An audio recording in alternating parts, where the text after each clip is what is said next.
Get started. Just briefly before I do get started in a lot of detail here, I do want to introduce a new person. Cindy Frick is here. She will be who is coming into my position beginning February 7th. So please welcome her to the committee. She'll be in going forward. And so anyway, I won't make her speak, and I know we need to move on, but I just wanted you to put a face and a name together. So if you'll give her a welcome. Thank you. Okay. Hopefully you can continue to hear me. I know sometimes I get away from the microphone. So our goal today, and we share, this should be out on the Google Drive for you to follow along. Those that are online, can you see this? Yes? Okay.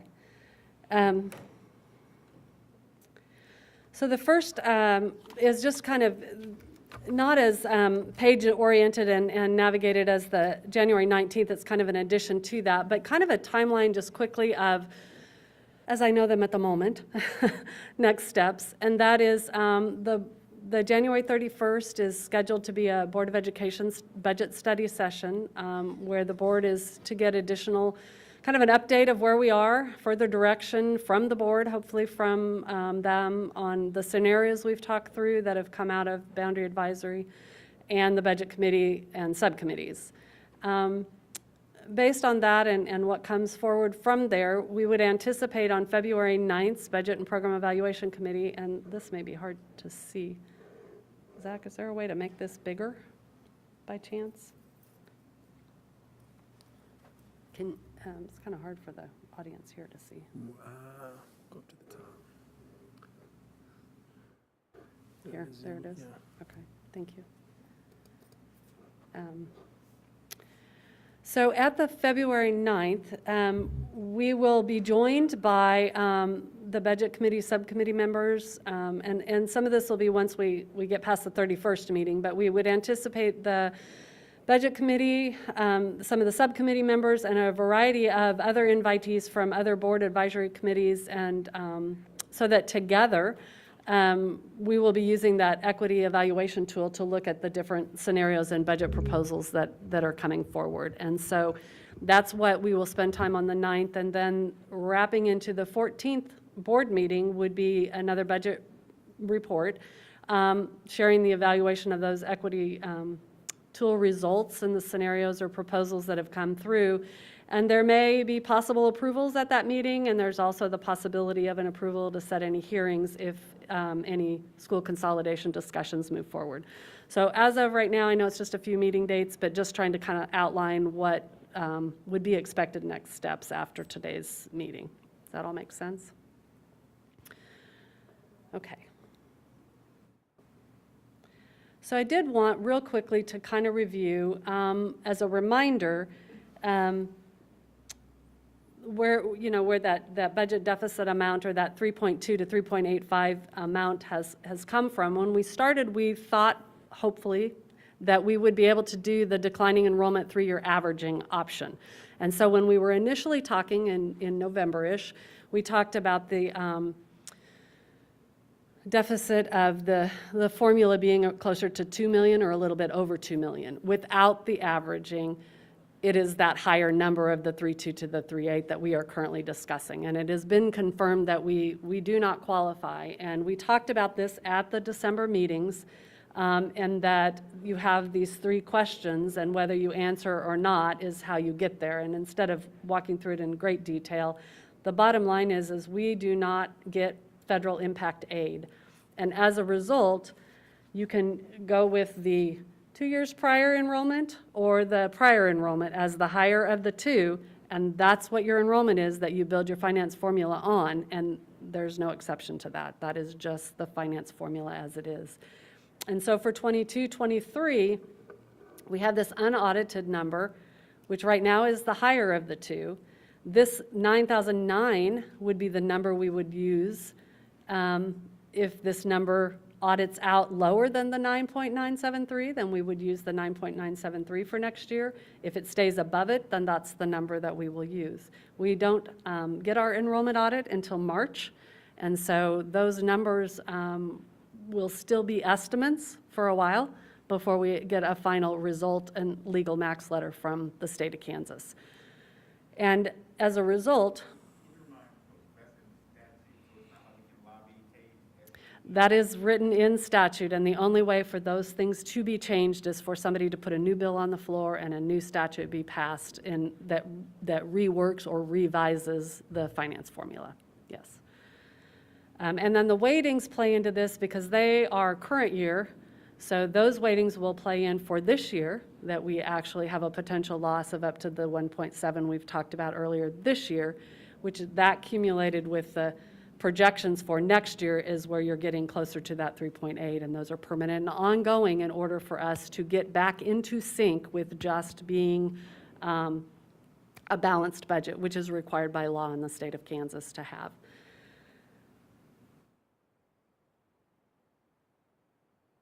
So the next thing that will be that we'll go over tonight, or tonight, will be to talk through additional elementary scenarios that came out of the Boundary Committee.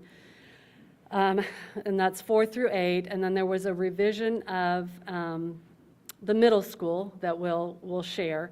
And then we'll talk through what was the first blush results of the exercise that you did at the last meeting to kind of see where people landed and what that means. And then at the end, whether we have time within this meeting or as soon as you can after this meeting, but no later than really noon on Monday, I would need that kind of second exercise in order to see if anything changed from your first take of things, especially as you've learned more information and other things have occurred in different spaces. So you'll have another opportunity to kind of rethink about how you ended up and where you want to look going forward so that we can kind of wrap some of that into helping update the board where things stand and what things look like. Does that all make sense, kind of thing? Okay, so if you're following along online, we're going to go into these boundary scenarios. Otherwise, I'll just bring them up online, and we'll try to attach, I guess there's a page forward on this. This is just that boundary map that we talked about, and just a reminder that all of our boundary scenarios are actually based on current enrollment, not projected, because we can't figure out where people live on projected. We have to kind of look at it as the current moment in time as when Zach pulls that in order to then make those boundary adjustments. And everything is projections, scenarios, estimates, and predictions. So they are subject to change, and we don't know anything official ever until they're actually sitting in seats in August. But we have to make the best estimates and predictions and projections that we can based on the information that we know.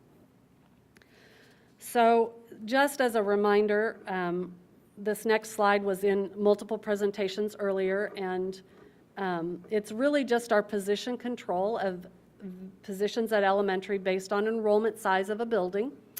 And then this would be the total FTE across the building currently, and then our staffing information, and then kind of how that totals back to what we have in our elementary schools.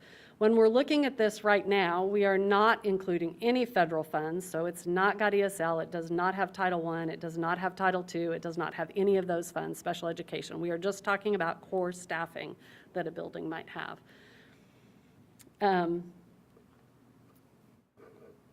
And again, the second page, the purpose of it, and you've seen it already in multiple scenarios that or meetings that we've had, is we're really using this average cost of the FTE positions. So 212 elementary teachers, the average cost across the district of that particular position. I'm not sure why the screen went blank up there. Oh, there it goes. And that's what we're using when we do these cost estimates. Because staff could move, it's not, yes? Ooh, can you grab a mic so that everybody can hear? Thanks, Phil. This slide? There we go. Check. Yeah.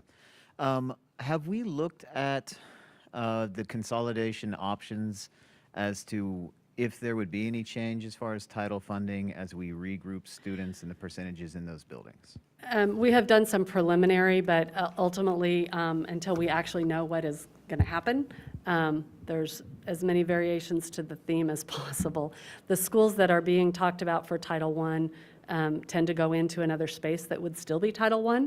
And so, you know, in some of these scenarios right now, there are 8 Title I buildings and they become 6. So those resources can be redistributed and tend to actually be higher in some of the buildings just because you have fewer buildings that you're actually trying to spread the same dollars across. So, yeah. So we are working through that, and again, depending upon what happens in the various scenarios, it looks different. So it, instead of 25 to look at or 15 to look at, as we narrow that down, we'll have a better handle of that, both for the free and reduced and the dollars that will be distributed. But that's a good question, and it's secondary to what we're looking here, and provides those additional supports. So the first one, I'm just going to kind of review quickly what those ones that we looked at last time and how to read the charts. And the first chart on the first slide for each of the scenarios is if we did nothing. So it does not demonstrate any school closure. It's just what would happen at each of our elementary schools to the staffing assignment to that building based on current thresholds. And naturally, just because we have a decrease in enrollment in our elementary schools as a whole, for projections in 22-23, there is a 10 FTE decline from the current budget just automatically. So as a result of that, those 10 are really kind of the starting point, and then the scenarios would show you any additional FTE on top of that. All right, did you have a question? I'm sorry to make you go back, Kathy. I just had 2 questions that came to me from the community. One is, are the slides for today, they're not up yet, is that right? You know what, I did not get them up onto the website before. They barely got done before the meeting. I will get them up as soon as possible. No worries. But I did not have them up ahead of this Okay, meeting. They'll be great. up after the meeting. Great, I just wanted to ask that. I And then- apologize for that. It didn't dawn on me till I walked in here. No problem. And then the slide previous to this one, so when we're calculating average FTE, because it's the average, it's taking into account that some people are going to be further along on the pay scale. So we're getting as close as possible. We're I getting guess as is what I'm close as asking. possible because we don't know where people will move. Some will move to the new building, and so doing an average right now is, you know, if there's a lot of expensive staff at a single building and you assume that that's going to be something and it's not. So taking an average gets a good blend, and then as we get closer to and we figure out where people get transferred to and how that works, then it's easier to narrow that down. But for conversation and projections, because that's all they are, is estimates is based on average. Okay, thank you. Yep.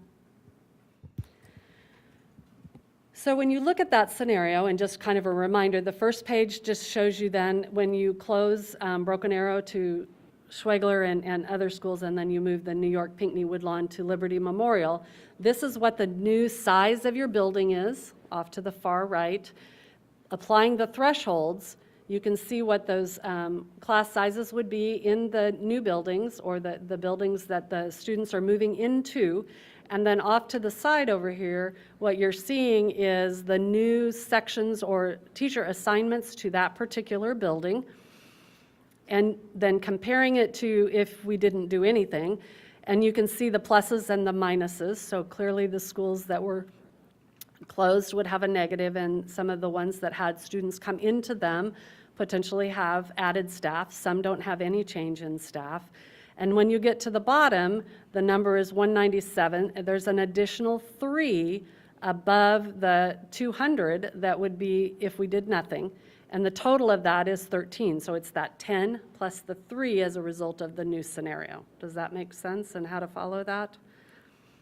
And so then that would be the savings that is identified in that particular scenario. And so when you come across the second page to that scenario is what positions would those new buildings get, and then what would be the potential dollar savings as a result of those changes.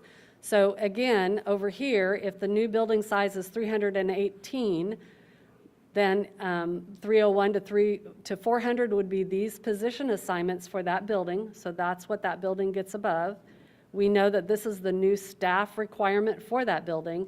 And then specials in this scenario would pretty much get a full-time music, art, and PE.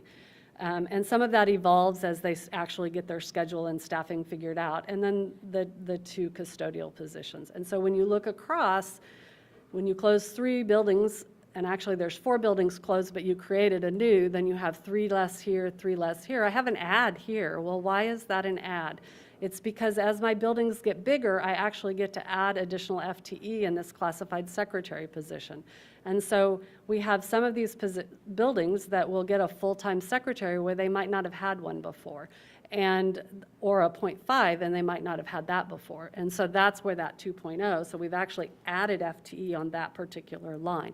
So there's pluses and minuses depending upon how that looks. And as you get to the bottom, that would be the change of FTE throughout, and this would be the dollar savings tied to that scenario based on those average costs and based on just the core staffing of how we would do something through those position controls. Is that kind of a refresher of kind of how you read each of these scenarios? So the next 2 are 2 from last time as well. The slight change, I noticed when I did the front 2 are exactly the same, but when I went back to look at the cost, realized that when we started putting staff in the upper, forgot to put the 2 custodians back in. So it did slightly reduce the savings, but it's because we needed to make sure that if that building opens back up, we give those positions back to it. And so it was just a template cut and paste thing, and I apologize for that. But the next 2 actually have rectified that, and it's on the summary in the correction. So page 12 then is looking at scenario 3 that we looked at last time. This was close of Broken Arrow and Woodlawn. First page is the same, and then the second page is the cost summary of that. Sorry, I went one too far. It's being sensitive. And the cost savings of that, and you can see the correction here for that. So the scenarios in the first blush through was those elementary schools and creating the Liberty Memorial Elementary, and then we had a Broken Arrow and Woodlawn close, and I believe it was a Broken Arrow in New York close. So those were those scenarios. So there was a lot of, well, did we look at a single school? What does it look like if you do some different things? And so Zach spent time going through some other scenarios.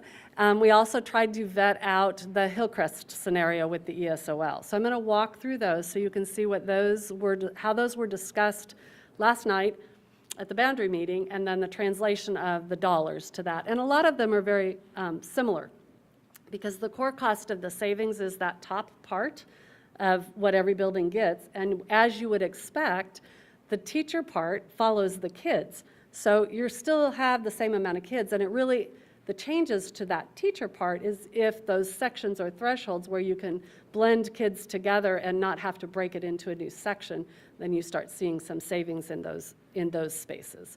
And so that's kind of what you're going to see as you walk through these. So the first one that I'm going to walk through that they discussed last night, if my mouse will work, come on, is this just closing Broken Arrow. So one of the things we talked about is, and a reminder to you, is that if you were to move ahead with Liberty Memorial, the only way that can happen is if Broken Arrow closes, because you have to have space for that school to go to. So most of the scenarios that we looked at last time had 2 schools. So this is just looking at what happens if just Broken Arrow is done and how that might look. Remember that Broken Arrow is one of our, not larger, but it's bigger than the smallest ones that were kind of navigated in the other space. And so when you start moving these kids, and Zach can speak to this if you want more insight as to how he did that, but you know, moving the boundaries, it's not just one school moving completely into another school. You kind of have to, sometimes multiple schools gain a few kids in different spaces based on where they live and what makes sense in those boundaries. And so the changes kind of blend lots of schools, but this one will close Broken Arrow. And so you can see in the scenario that there's zeros at Broken Arrow, and then you can see the other schools down below, and you can see what those enrollment totals were. and the amount at each grade level, and then applying the 25, 27, and 30 to each of those, what those sections would look like or class sizes might look like in the scenario. And in the end, with this particular scenario, whereas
in, the staffing will follow that based on what we have currently as the established formulas for how we assign staff in a building. Is that kind of, or is everybody following okay? I can't see my online people, so I'm assuming that they're all okay too. Okay. So then the next scenario that was discussed at the boundary was New York. So what happens if you just close New York? So New York, as a school closing and then going to the surrounding schools, it actually has a savings of 4 for us in this particular scenario. And a lot of that is that the class sizes at New York actually are fairly small now, and when you take and start moving some of those kiddos into other buildings, they don't create a new section in those other buildings, and that's where that savings is coming from. So that would be 4 on top of the normal 10, and that's where we're seeing the savings for that particular scenario. And then as you move over into the cost, you can see what that looks like. Okay, and then, oh, come on. And then the last one in the scenarios that were done was what happens if you close Hillcrest, which was something that the ESOL committee talked about. And they also incorporated in that particular scenario the creation of or the expansion of our cluster sites being 4 schools instead of 2. And that is captured the best that we can in this scenario. And so the cluster sites would be Schwegler, Sunset Hill, Sunflower, and Courtly. So right now it's Hillcrest and I believe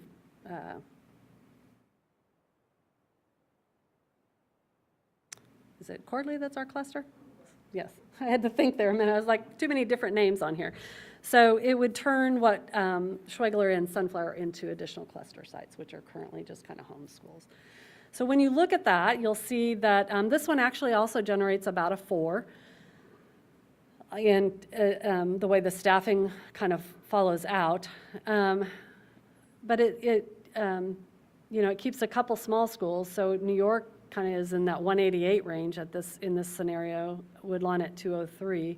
And then you'll see what those other schools have done based on where those Hillcrest kiddos kind of get moved.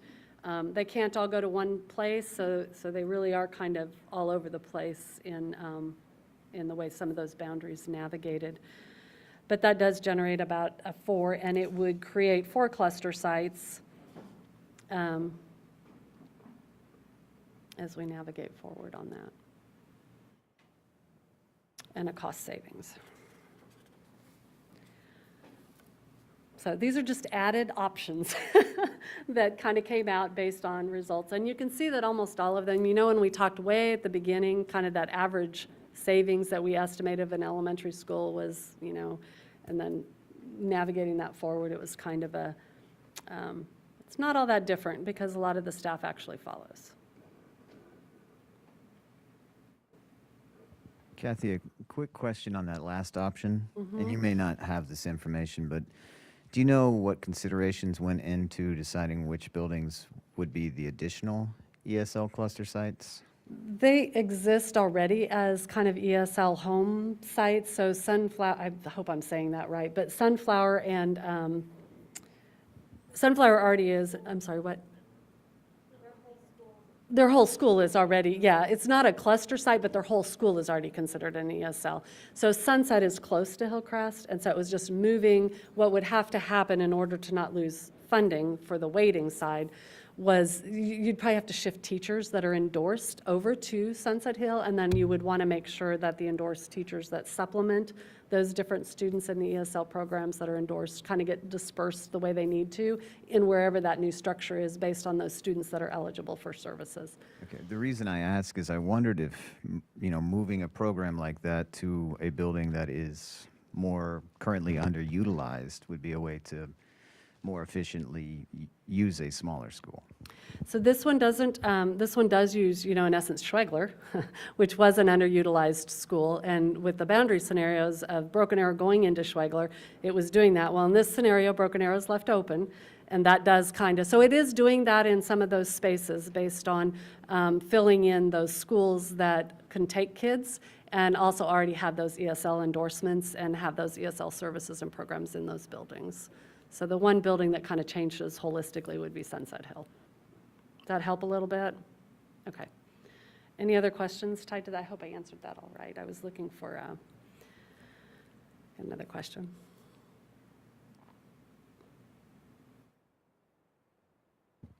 So just for clarification, so if we were to close Broken Arrow, what would the long-term view of using Broken Arrow if we were to close that?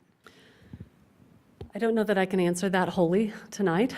I think that would depend on a number of factors. One being if something were to happen to Liberty Memorial, because that was one of the spaces in which they considered that to change. It would also depend on what building improvements were related to that building. It is attached and to Billy Mills. So the other thing that could happen with it is that we have programs in like East Heights and some of those other facilities that maybe that's what that space gets used for, and one of those facilities could completely be sold or taken off the asset roll.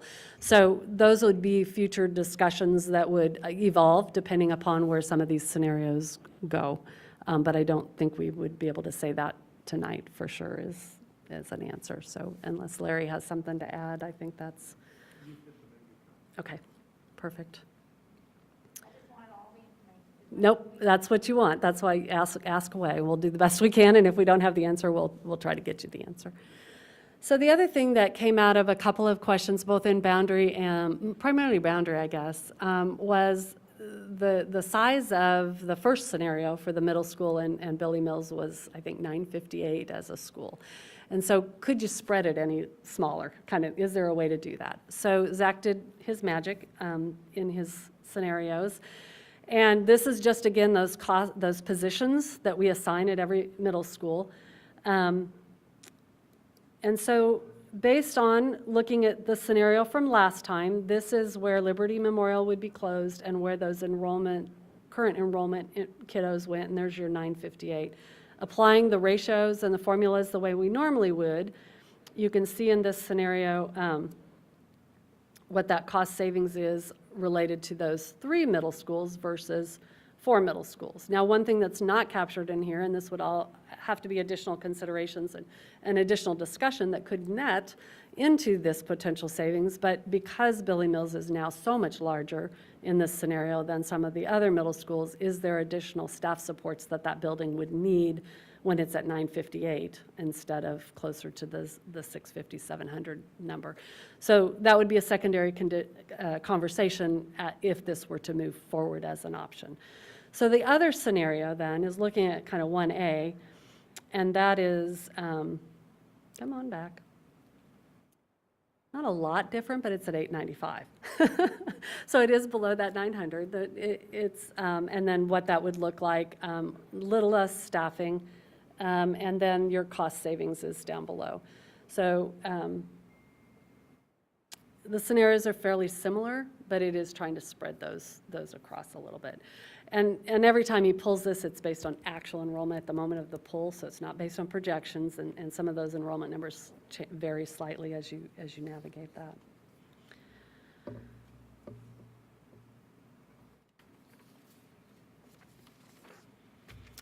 Questions so far? Those are kind of your scenarios. So before I kind of move forward into a similar space but different, are there anything related to those boundary scenarios that the Budget Advisory Committee has navigated through and that we're supposed to cost out? Knowing we still have some questions on transportation, how title might look, but there's a lot of scenarios out there, so it, can't do all of them, and you can't necessarily do 4 of 5, or, so that does need to be narrowed down, and that's something that either through a process of elimination because of how the boundaries end up surfacing, or maybe this group feeling like certain ones don't make sense, and it will vet out that way as we look at some of our scenario options that you all have submitted last time and might submit again. And then ultimately it is the Board of Education's decision that they would have to have in an open meeting as an actual vote as part of that board meeting as to what might give us direction one way or another. So unless there's questions about the scenarios per se, I'll move through some of the some additional information, and then we'll talk a little bit about the what came out of your last exercise, and then can allow some conversation or some time to work through a new one. Anything? Is there anything? Yeah. So I was looking around to see if Zach is here, because it's He really stepped out, it looks like. okay.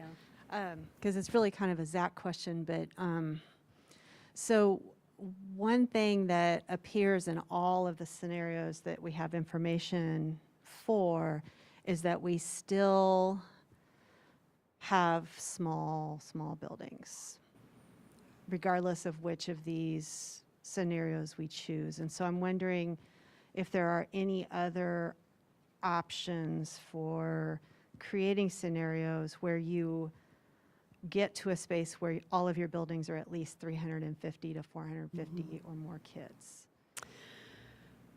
And he's not here to answer that, so I think his attempt to do that was the Liberty Memorial one, having a new building to put a 3-section school into, because the buildings that we're trying to fill up are already almost all 3-section, some 4-section, and the ones that are being consolidated or moved away are those 2-section, and so there's not a different building to create that new 3-section, 4-section school with the facility sizes that we have and configurations that we have right now.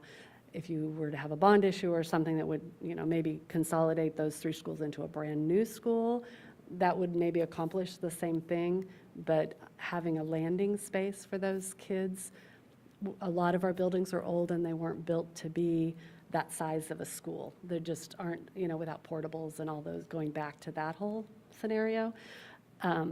So that's just kind of on the top of my head how I read it, but Larry might have an input, and unfortunately Zach stepped out, so I can't respond to I can ask, to I Zach. will ask Zach But that that's my question take on it for the after most the part. meeting.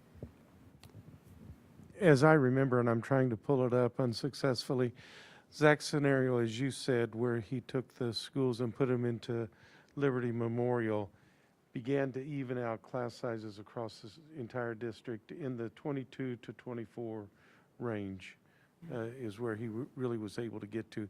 There were some smaller classrooms, but we were amazed at how well that balanced elementary School-wise, classroom size across yeah. the district. If you go back to that one, I can show you that one if it, I don't know if you can see it as well, but the size of these buildings really does get you into, nothing is below 300. The smallest one in this one is Cordley at 318, and then you start seeing 514 at Deerfield, 359, lots of 400s and 500s. So that one is, that is on page 8 of 30 and what will be the handout and what you're looking at online. So that was that scenario, but when you look at the buildings where the students are, you'll see that those are buildings that can actually manage those 3 and 4 sections in order to get there. Does that kind of help answer your question? Jackie might have some input as an elementary principal if she has a. Oh, might need that one. You hear me now? Yep. Okay. I was going to ask, I know that we can't like combine 2 elementary schools of the smaller schools. They're not they're not equipped to be 4 sections. I know we looked at it initially, but is there a way, I mean, if we did like a primary and intermediate campus, then you could have 4, you could have 4 first grades, so you couldn't have it all the way through 5th grade, but you could have it at K2, 3, 5, and then you could use your existing buildings. That didn't go very far. I just wanted He did do some preliminary work on that, and I think ran into some capacity issues with some of the buildings and where boundaries fell. When he comes back, I can stop and have him address a little bit of that exercise that he went through. There was some of that. There was some concern about how many transition a students would have, first, second, now I moved to a new building at 3rd, 4th, and a new. So there's been some discussions, but I think he ran into a little bit of a pickle on some of the sizes of schools and how that might look. But I don't want to speak for him because I didn't. No, I totally participate in understand. that, yeah. I'm just thinking those buildings might feel better to community members and to elementary kids because they are elementary buildings. They're already equipped. That might actually be a little bit of a savings too. Because Liberty Memorial is going to take some reconstruction. Yeah. And Kathy, just the scenario that I saw him talk about in the boundary committee last night was to do grade centers at all the elementary schools. So I Yeah. think my question would be similar to Jackie's: is did they look at it saying, okay, we've got 2 buildings that are capacity of 300 students. We've got 2 more buildings that are capacity of 350 students. Is there any combination of attendance center usage across those 4 buildings that would accomplish some of the things that we're needing to accomplish? And I didn't. I don't didn't see think that they looked did, at that. no, but I can't speak to that. Okay. And we can certainly find out and we can navigate that. I think there's somebody behind you. Yes, you are right. He did do that district-wide, but he didn't look at what you're talking about, looking at possibly 2 buildings. He said he'll be back shortly. That's fine. I just had a quick question as I look at the numbers on 26, and it talks about 895 that goes to Billy Mills. Sorry. I'm kind of curious as to knowing that if Central were to close in a scenario and that most of Central students go to either Free State or Lawrence High School, what would that number look like now when they're all at Billy Mills? Would they use their addresses to distinguish which ones go to Free State and Lawrence High, or would they all just go to Lawrence High because they're all at Billy Mills? The high school has its own boundary, and it's 15th Street, and it would apply based on residence. So just like now, a lot of Central kids go to Free State and go to Lawrence High split. and I don't know that how he did the bound, I mean, there's increase in west and there's so he did navigate some of those boundaries into, I won't say true feeder because we don't do that necessarily in Lawrence, but it's based on residents for high school, just like it is for, Well, yes, I mean, I other know that. I'm just spaces. saying that, are they going to stick with the boundary as far as their addresses? And because, usually, I mean, if we did with what we used to do or what we are doing now with Billy Mills, mostly goes all the way to Lawrence High based on addresses. Yeah, and That's I'm why I not just want to make sure. 100% sure that I can answer where those addresses fall in relation to the high schools, but Zach is back, and I'll bet he can.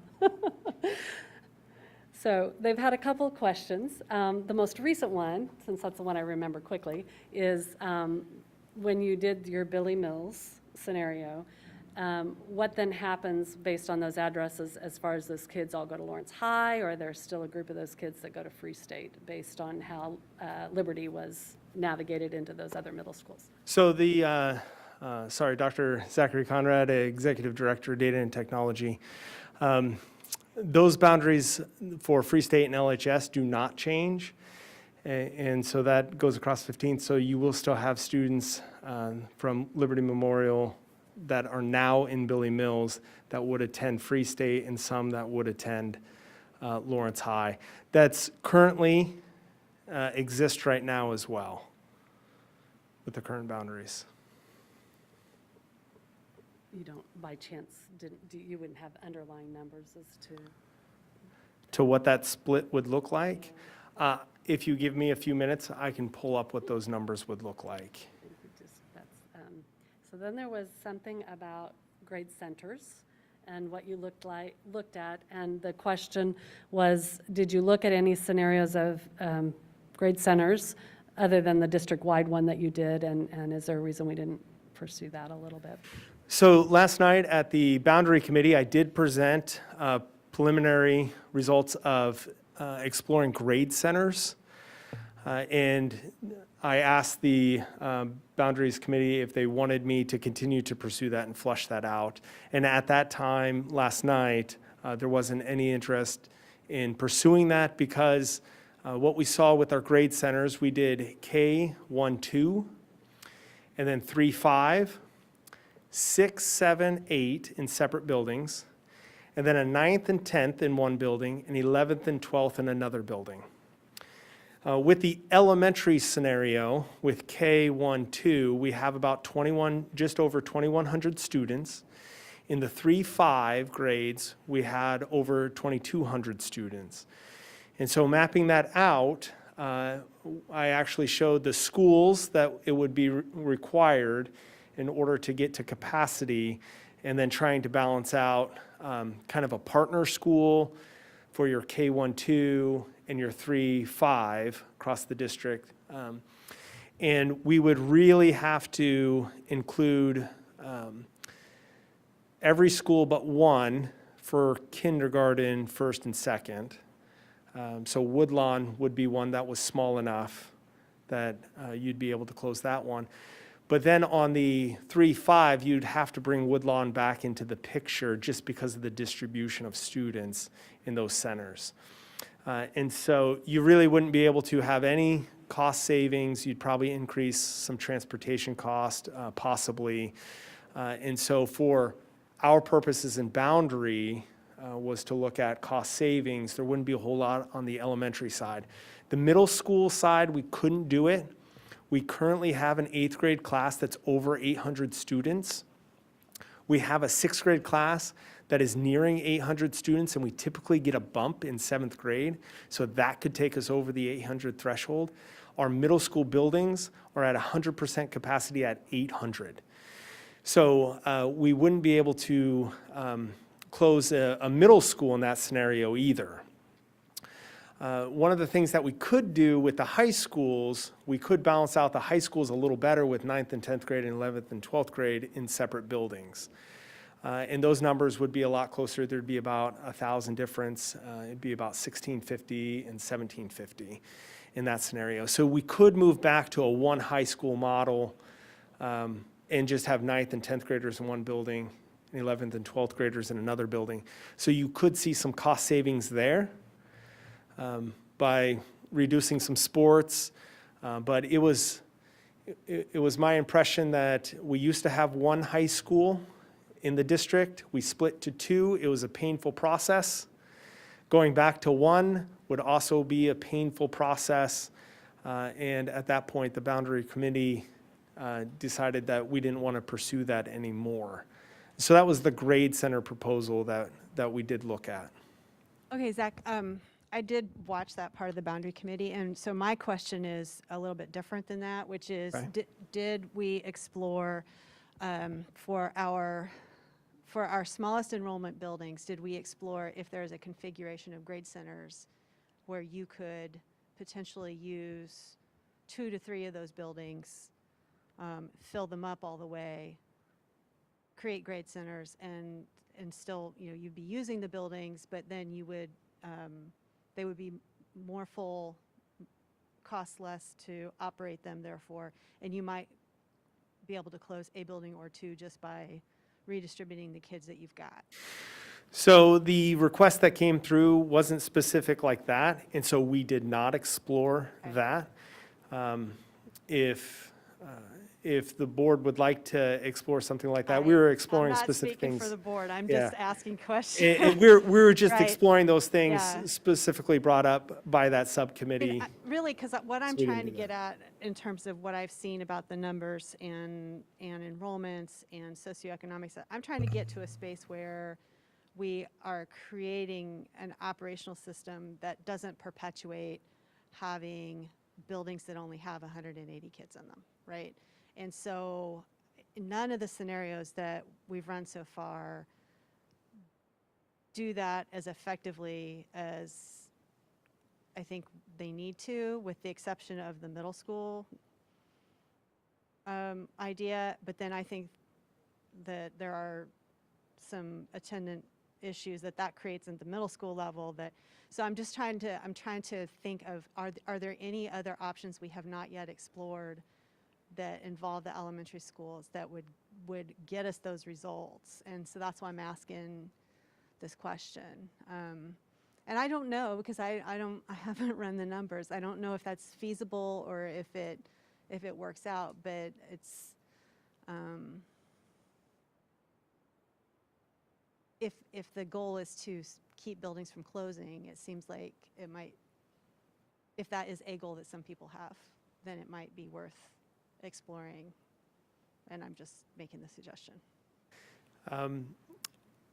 So last night, the boundary committee said, hey, we've seen a lot of scenarios, and they didn't have suggestions for additional scenarios.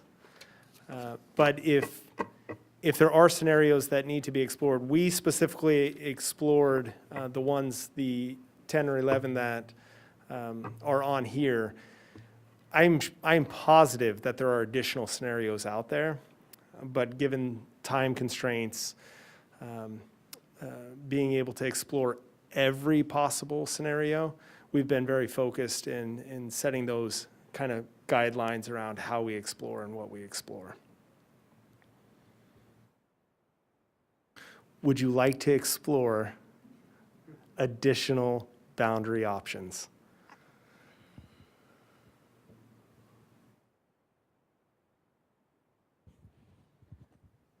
I'm going to think about my answer to that, and I will talk to you later. If I can jump in quickly on that, one thing that we could explore that wouldn't require any boundary line moving, so maybe it wouldn't be boundary committee, but if you had 3 small buildings, kind of in the northeast part of town, and you made those 3 attendance centers, you would end up with a situation where you could create, if you put all of the kindergartens across 2 or 3 buildings in one place, you now have, 4 or 5 sections of kindergarten in one space. And so when the enrollment goes over a certain ratio number, you don't drop down to a section of 12 or 13. Are you following me? Yep. So you drop down to a section of 21. So there would be, it's kind of like the same effect that you would get from a multi-age classroom. We could run an analysis of just what that would do if two two buildings with existing boundaries that don't move were attendance centers kind of for each other, what sort of savings that might generate. I Is think that one's, yeah. right? So it wouldn't involve changing populations of schools. Yeah. It would just And you're create thinking of- more sections of the same grades, and which could generate some staffing savings. And within close enough distance from each other Exactly. that the travel thing would be somewhat conducive to families not going one end of town to the other, but trying to keep them. I think that might be something worth looking at. So then the students would transition every couple of years to a new building? The 3 building to me doesn't seem as clean, but maybe a 2 building. So you would transition from K2 in one building and then 3-5 in the other building. So just pairing 2 buildings together. Maybe that's not a big enough model to generate a lot of savings. Maybe you would look at That would be my initial concern. 4 buildings then, 2 pairs, still transitioning once. So you might pair 2 buildings together to be primary and intermediate, another 2 buildings to be primary and intermediate that are geographically close to one another. I know, Phil, when we did that last year looking at Kennedy, it did not generate enough savings for what we did.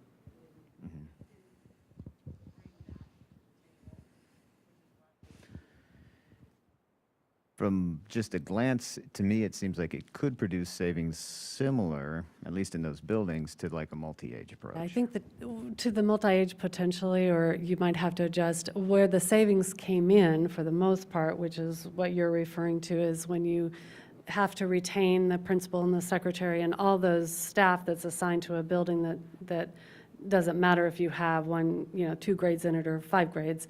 So you would have to kind of revisit that holistically. I think the Kennedy scenario that Jill is mentioning that we looked at had teacher savings of 5, but beyond that, there wasn't a lot there. But again, it would be how to reconfigure those and staff those, and it would be looking at it differently, but yeah. And maybe you're going to get to this later, but the other question I had in looking at our ranking exercise was, how do any of these scenarios play out if you also do the threshold changes that you've talked about? Yeah. And any of these scenarios, you can apply a different threshold to. This is just continuing to apply the same threshold. We would have to recalculate it on the new scenario, but you can apply different thresholds to any of those. Do you have any sense as to what magnitude of change there is in savings across buildings when you apply the threshold changes that, like, say that you take the most aggressive one that you've scoped out, and you've got a lot of those multi-age classrooms, and you also close a building or 2, does it greatly reduce the cost savings that you gain from closing the building because you have already maximized your efficiency in increasing some of the classroom sizes through the multi-age classroom model, or does it impact it less? Yeah, kind of have to apply it the other way. You first figure out your scenario, and then you adjust your threshold. And if your new scenario already has classes close to that threshold, you're not probably going to generate much of a savings. If you still have scenarios left where you still have those small spaces where you have 14 and 15 in a class in a building, then you're going to be able to realize on the non-closed buildings, you're still going to realize those savings. And on the buildings that are now closer to those thresholds, you might see less than you did in the initial layer. So you really kind of need to do the layers in a sequence and see where those. But some of those scenarios where we still retained below 200 kind of thing, and they weren't part of a closure, you could still realize multi-age within those buildings. And so you would see some on some of those as an additional layer. So of it would savings. likely reduce the number that you're looking at with that multi-age scenario, like, because I think It that number's could, somewhere around mhm. 2 million, so it probably Yeah. brings that down some. It does bring it down some. Depends on your scenario, but yes, yeah. Thank you. And just doing some iPhone calculator and table math over here, looking at our 4 smallest buildings, if we were to combine them into those grade centers that you're talking about, K2 and 3-5, combining the 4, meaning we would have to close 3 into 1, we're talking about maybe 400 kids in each building. If we did 3, meaning closing 2, combined, we're looking at about maybe 330 kids in each building, 330 K2 and then 330, what is I'm saying, 3.5. You'll see some blended staffing changes, but again, the core stuff, because you're still maintaining that building being opened, is what you don't see as the savings. So that's the part that Yeah, changes. So it's definitely an option. It's just not going to realize as much. So then you have to kind of. I don't know that you can actually, with the smaller buildings, close a building in the grade center scenarios. It needs to be the multi-aging option that saves the money.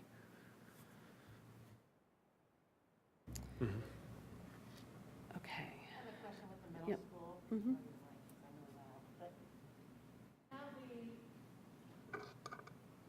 Has there been discussion if we, with Broken Arrow, if with that middle school number being high with Billy Mills, that Broken Arrow becomes a sixth grade pod? So then, that's been the discussion?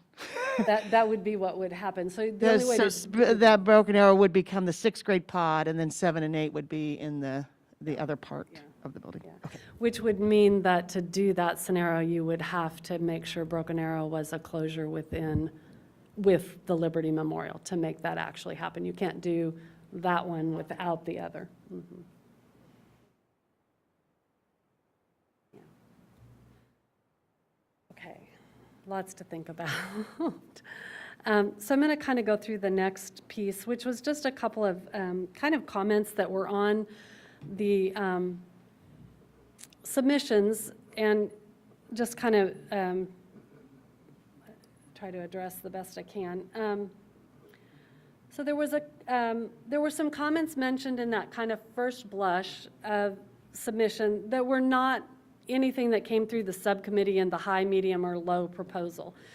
So really the list was strictly what came out of those proposals, and then variations of it as far as school closures, those kinds of things. So there was a few things that people said, well, think about this, or maybe look at this. And so one of them was, looking through the elementary thresholds and the changes in the different options, if you were to look at the virtual school and maybe apply similar thresholds, backing into the dollar amount and the average elementary, it looked like they were navigating maybe 8 FTE. I do know that the virtual school is being looked at kind of as a separate exercise by the curriculum and instruction folks, both for resources and how they're staffing. That may circle back around once they have a better feel for that.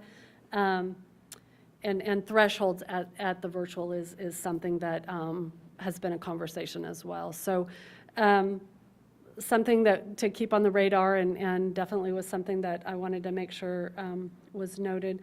There was another comment in there that's actually kind of an add, but in looking at nursing, for example, trying to look at it with a different ratio, maybe the same as learning coaches and adjust health aides, and then considering some additional support in Kennedy.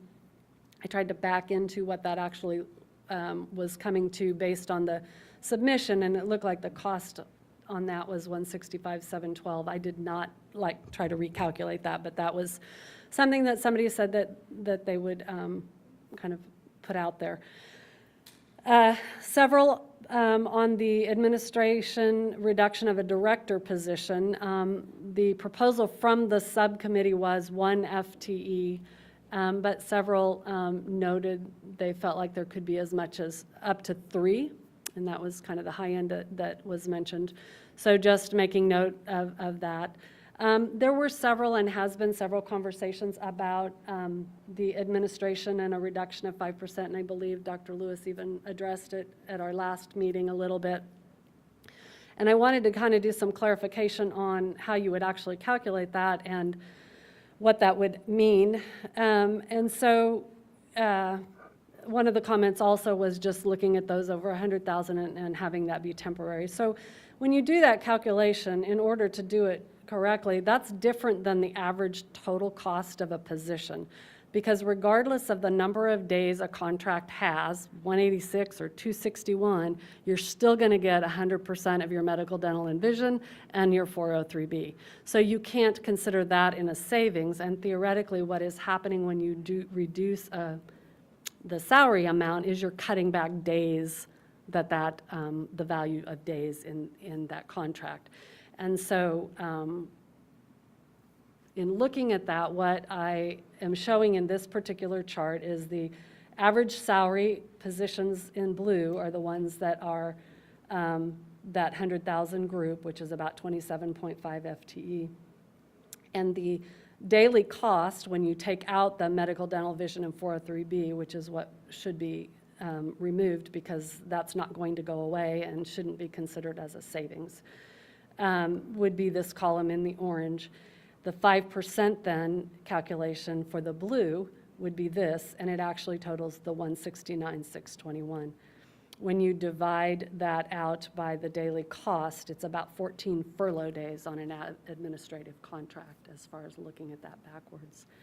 The 300, 480, 348 one would be all of those positions occurring, and then it would calculate out to that average 14-day furlough.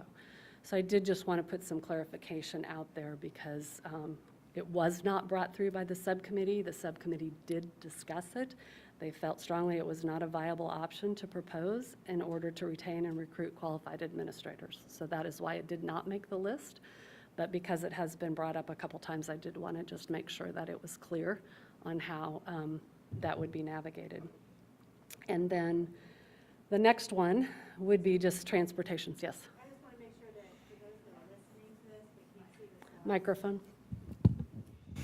I just want to make clear for those that are listening to this that can't see the slides that of those 27 positions Kathy just mentioned, 10 of those are principal positions at our buildings. So if you subtract out, am I reading this right, that if I subtracted out those principal positions, that total goes from 169 to about $110,000? It would be, yeah. Yeah, because you'd have to take Because out- then you're only talking about 17 positions at ESC, right? That are in that range. Yep. Okay, thank you. Okay, and then the other thing that has come up and I think is still being navigated is the transportation costs within any of those scenarios. And that's obviously an offset of any savings and would have to be navigated. And currently, we are currently at a space in this district that we don't do any transportation for students 2.5 miles and over from their home school. And so unless there's space available, and the bus is going through that neighborhood and there's space available on that bus, they can sometimes set up a central stop and pick up kids on a space available. But right now, so transportation would be calculated on those kinds of parameters. And if those were to change, then those obviously have a different cost. The other thing about transportation that can be challenging is they charge us based on single routes, doubles, meaning the bus runs twice, or triples, which the bus might run 3 times. And so depending upon how they have to navigate those routes is the reconfiguration of transportation costs. And so we rely on First Student to help us figure out what those best routes are based on where those kiddos live and the school that they need to go to. So I wanted to circle back around. We have about 30 minutes, and I'm going to, not quite 30 minutes, but I'm going to circle back around. And in your handout here, and I actually also made a printed copy of this, if that is easier for you, or you want to look at that on a printed copy, and maybe I can get Cindy in.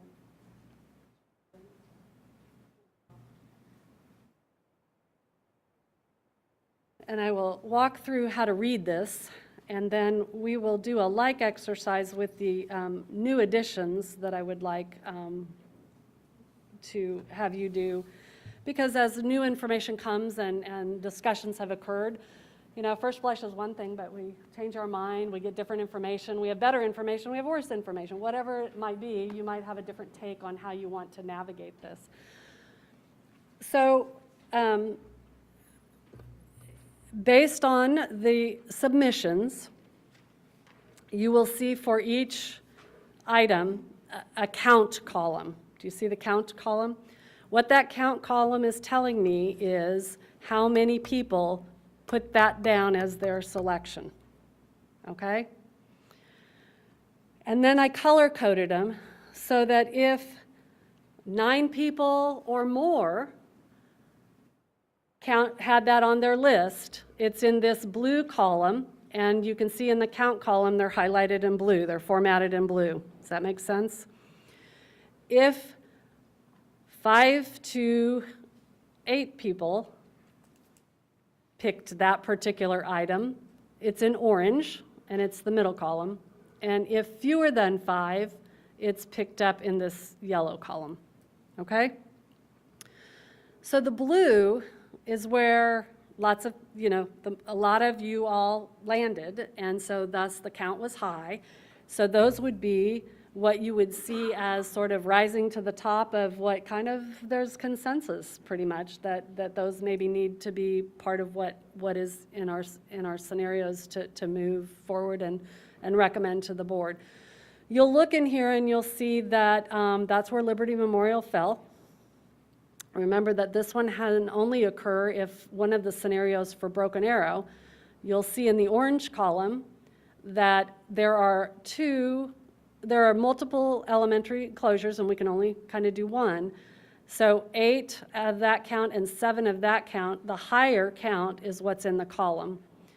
If you didn't choose this, then the 7 would be the next one. Both of them include Broken Arrow. This is the one moving into Liberty, which has to be done if for Liberty to even be closed. The second one that was higher was the 7 count, and that was Broken Arrow and New York as an option. And so that is listed in this orange or yellow, but or not listed, I should say, because this one was higher, this count was higher. But if this count didn't happen, and 7 would be the drop down and then take its place kind of thing.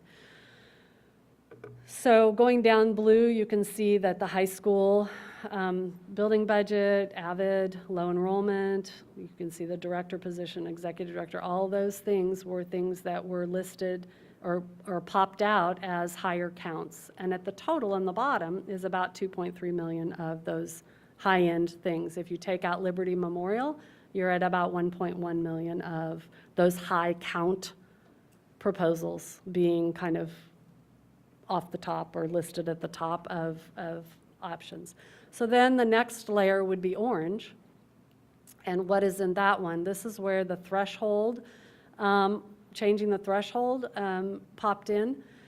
And that's this 2,076,000. If one of these closure scenarios occurred, that would likely need to be recalculated for the buildings that didn't close and where those numbers went, but that would be where that would fall. And then the middle school ratio adjustment popped in at a 5 count. The administration restructure at the high school came in that middle section. 25% of library media came in that middle section. You can see that others also popped in, but I took the highest count because I can't do more than one. And then in learning coaches, 5 were at 25%, but there were 6 that indicated 75%. And so that of the 2 is what's here.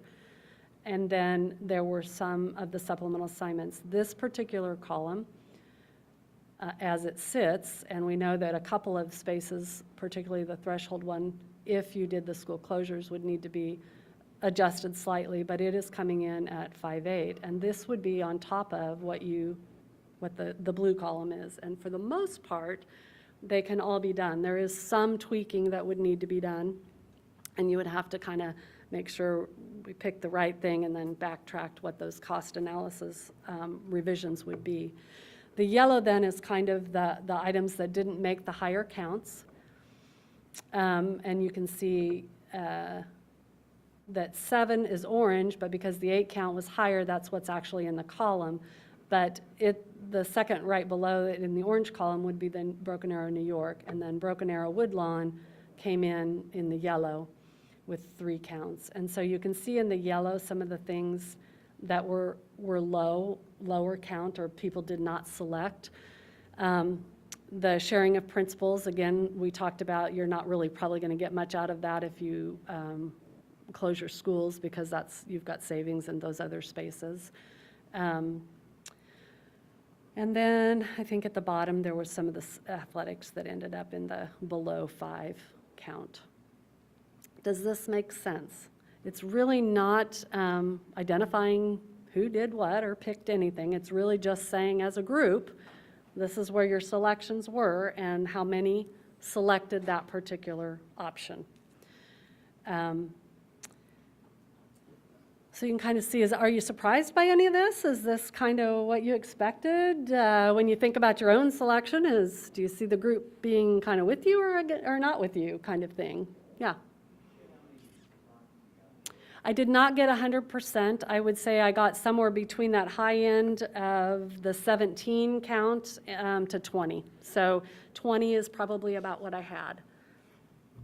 Does that kind of help? So it's the majority. I mean, I was able to get, people responded, and they need to. This, if we don't hear your voice, we can't participate in the solution. So it's important that we hear your voice and make sure we're trying to get a good basis for a board recommendation, or at least for the board to have discussion, because it really then ends up in their court for approvals and direction to us or the boundary committee or whomever. So the other thing that is on here, and it could be any number of things, this is just an example of if you did not do a school closure, and not everything is clearly picked in this particular example, but just picking a few of the things and trying to cover just the legal max deficit and giving a little flexibility for variation if we needed to, or for contingency, or just, until things vet out. We also have some adds like natural gas and things like that we need to consider, so that would be over and above the legal max deficit that we're looking at due to our enrollment decline. This particular example is just one of a lot that could be done, but that would end up with about a 4-3 if it was these items that were selected. So, I sent you all emails. There's also a Word document in our Google Drive that has the link where you can force share a new form. The new form has the new scenarios, the updated amounts of the two corrections that I shared with you. And then the gray are the new scenarios that were added in.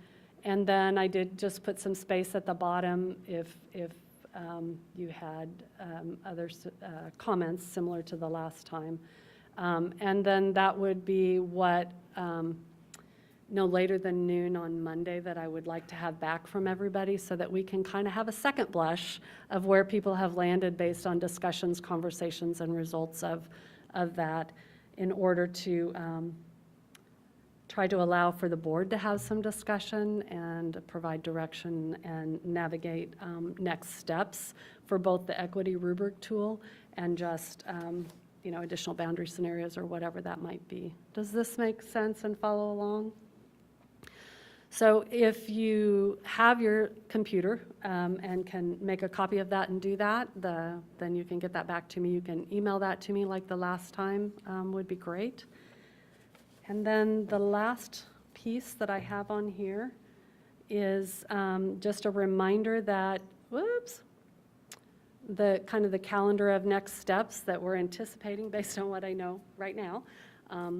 And that would be those dates that we talked about at the very beginning, and just circling back around on that. So when you open your folder, ideally, if you can just put into that selection column the dollar amount for that estimated savings, so that it will total up in that far column for us. Then we'll just kind of capture a like document that captures these counts and kind of rubrics out where people ended up, so that we can kind of see what consensus is of this group to some degree. Questions? Does this help? Does this kind of start wrapping some things into, yes, you need a microphone.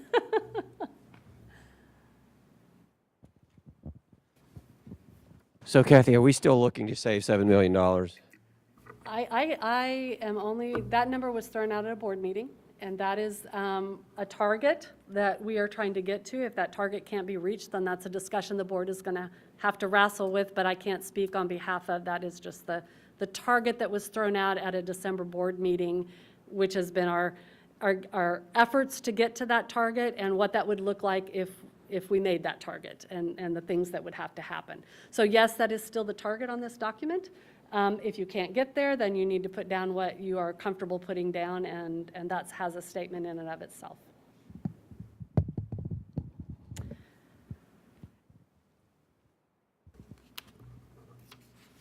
I just have a quick comment on that and then a question.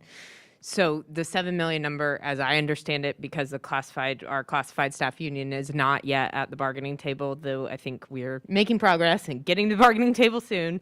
That number does not include the estimated number that we think it would take to raise classified staff to a living wage. And it was the commitment of the board at the end of our last bargaining session in a joint statement that within 2 years we'd get classified staff to a living wage. So I just want to confirm that we're not accounting for money in that 7 million for classified staff raises. Is that right? Okay, so since I'm the person who said 7 million, I'll tell you how I got there, which is 3.85 million plus room for some money for both classified and LEA in salary. Because 3.8 million, if we just get to 3.8 million, that's zero that we have to put toward negotiations for either party. So I tried to aim high because I mean, we were sitting at the table. I didn't have all the notes from the meetings where we had discussed those discussions that were had both with LEA and with PAL CWA. So if that number underestimates what you all had been talking about, that would definitely be something that the board would need to know and understand a little more clearly. I thought that when I said that, I was going high enough that it would account for the numbers that we had heard that were being discussed. Okay. Just so everyone knows that obviously negotiating salary does not take place in a board meeting, but she was just mentioning a ballpark figure, so to speak. Yeah, sorry. Just a quick additional question. So this is a process question. I think there were a number of us, so many of us that, Kathy, you mentioned it in the presentation, that indicated that we'd like to see a scenario where there's a 5% administrative cut. Is there a process through which the budget committee could add that to the recommendations, or any other kind of thing that didn't come out of the subcommittees in terms of the process of this group? That's just like this last time, some people chose to do that. I've shared what those things were. The board will be advised of what those additional things are, and it will be up to the board as to whether they incorporate them or not. They did not come through a subcommittee, and the initial process was those subcommittee proposals. As others have come forward, I've tried to analyze what those are. If you have something you want to make note of when you submit this next form, do so, and I'll just make sure that it is part of other things that came out of committee members through the process, and it will be up to the board to decide how they want to incorporate that or not within the discussion as we move forward. Okay, great, thanks. And just to add on that, we do want to honor the process and the time of those 9 subcommittees in their work. But obviously, this can come from this committee, can come from the board to look elsewhere for savings as well. That makes sense all in this? Okay. We need to thank, this is Kathy's last meeting with us, right, as our fearless leader, so. Stole my thunder, but yes, go ahead. I'm sorry if I took your spotlight away from you. We just need to thank you for,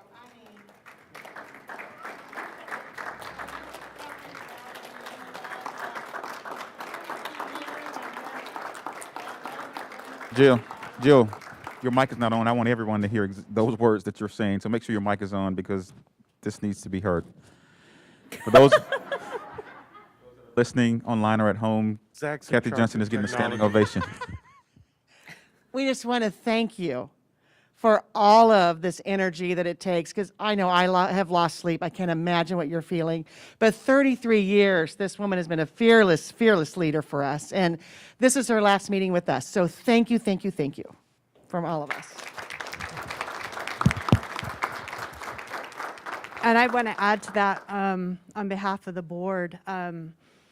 you have a reputation as being the, premier expert in the state in this area, and I think that everyone in our community needs to know that your work for our district has been outstanding in all the years that I have worked with you, and we owe you a great deal of gratitude for that. Thank you.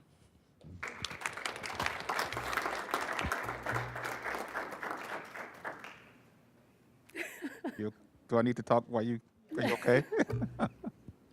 The only other thing that I would add is I definitely want to reiterate what Shannon said. No matter where I go, superintendents meeting around the state, Kathy Johnson is well known, and our district is a much better district because of the 33 years that Kathy has been with us. In these last maybe 5-10 years, she's been like almost like a traffic control person, saying, "Hey, you're coming toward this cliff. You're coming toward this cliff. Hey, be careful."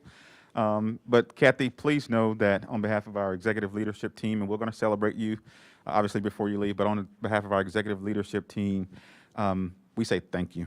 We say thank you for the years that you've given and the many hours. This one thick document, I think, was produced in a day. So not only that she put in a tremendous amount of hours here, but also at home as well. And so, as a husband, please tell your husband thank you. I get it. Thank you all. I can't talk, sorry. So, anyway. Turn your stuff in. Thank you.